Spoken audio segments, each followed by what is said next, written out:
Hey everybody, Rob Maurer here for the last day of the first quarter. Today we are talking about an update on the status of production for Giga Shanghai. Also got a rumor involving Tesla and the Boring Company, an update on Tesla Solar, a new patent, and a couple other items as well. Looking at the markets today, a lot of things saw sharp drops into close. The Nasdaq, S&P, and Dow all finishing down about 1.5%. Tesla right there with them at $1,077.60 to close the day. A very low volume day today to wrap up the quarter. Only about 16 million shares traded so far. Depending on what happens in after hours, this is probably going to be the lowest volume day of the quarter and therefore the year so far. Now that Q1 is in the books, at least for the stock market, a good time to check in on relative performance. The Nasdaq for the first quarter ended down 9.1%. Tesla, on the other hand, up 2% even. Tesla also significantly outperformed the S&P 500, which was down 5% for Q1. Another item that's always fun to reflect on at the end of first quarters is the Model 3 unveiling that happened today 6 years ago.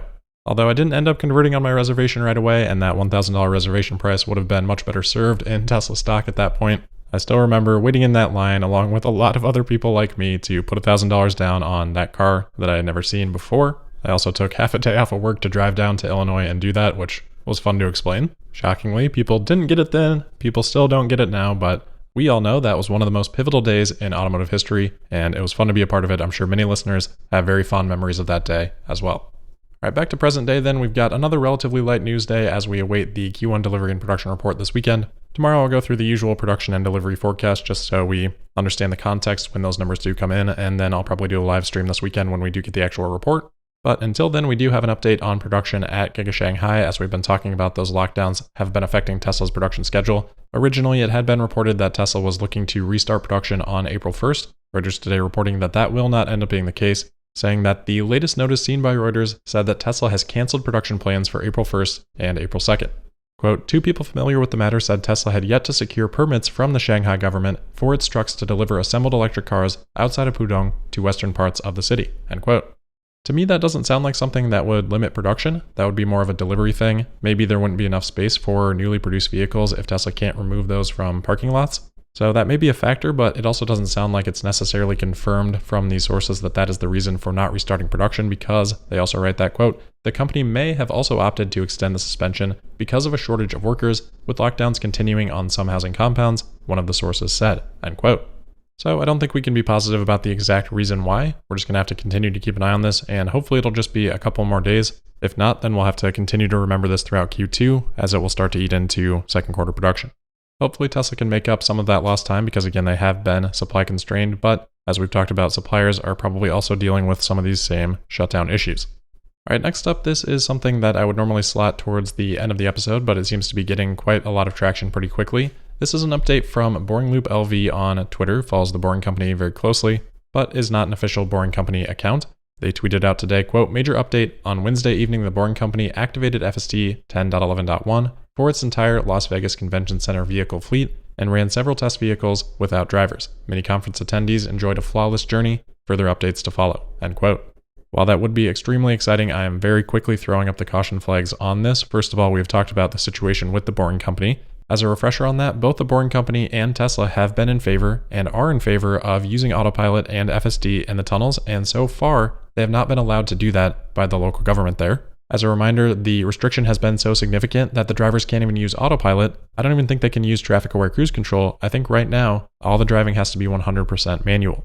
So to go from that to all of a sudden they're testing these vehicles out on a relatively fresh release of FSD beta that hasn't been out very long, and they're now running on that software several test vehicles without drivers, wouldn't it be a logical step to at least let them start using the FSD beta first with drivers versus making that leap? I mean, maybe they've been privately testing it and we just haven't heard about that yet, but that wouldn't make a whole lot of sense to me, and this tweet also goes a step further and implies that conference attendees enjoyed a flawless journey in these vehicles. I guess if you parse the words carefully, it doesn't explicitly say that. Maybe they're testing without drivers, and then separately they're just saying, hey, many conference attendees enjoyed a flawless journey under the normal circumstances with drivers, but it is strongly implied that these attendees did use driverless vehicles.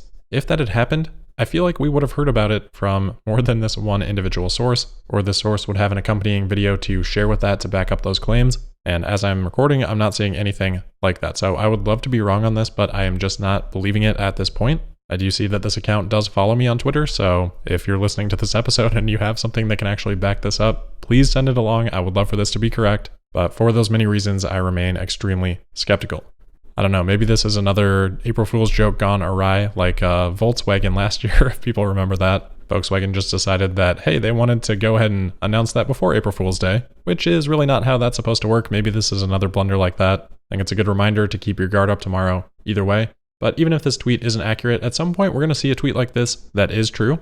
Tesla and the Boring Company are going to figure this out. I had an episode, I don't know, a year and a half, 2 years ago, that this will likely be the first place where we see Tesla demonstrate truly driverless vehicles that are being used with customers in them. I do still believe that to be the case. I think Tesla still needs to solve some things in terms of unloading and loading. There's still quite a bit of logic that Tesla would need to add for a truly driverless vehicle. So even with the Boring Company, I do still expect that we would see drivers in there just to kind of handle some of that stuff for quite some time, even if it is mainly just a supervision task.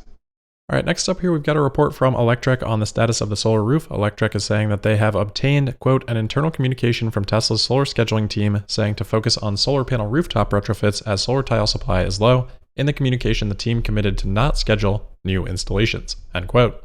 So the last bit of that, to not schedule new installations, that would be the new information here. We had a previous report from Electrek back in February and even back to December that Tesla was having supply issues on solar roof. Tesla in February had told customers that, quote, these delays are broadly impacting the US solar industry and are outside Tesla's control, end quote.